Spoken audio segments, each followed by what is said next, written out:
আমরা যদি মুসলিম অধ্যুষিত হিসাবে পূর্ব পাকিস্তান না হতাম, আমরাও 70 বছর লড়াই করেও স্বাধীনতা অর্জন করতে পারতাম না।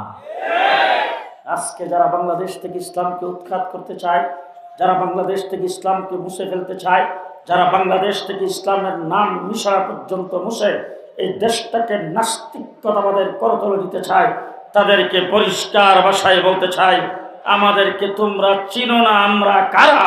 আমরা ওই জাতি ইংরেজের কাছ থেকে যাদের সূর্য অস্ত যেত না, বিশ্বের সবচাইতে বড় পরাশক্তি ছিল ইংরেজের কাছ থেকে দেশ আমরাই স্বাধীন করেছি, আমাদের দ্বারাই স্বাধীন করেছি।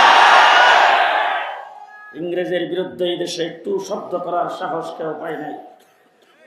আনেন আমার কাছে বড় বড় নেতা, বড় বড় লিডারদেরকে নিয়ে আসেন, আঙ্গুলে ধরে তাদেরকে আমি দেখাই দিতে চাই, তাদের বুকে হাত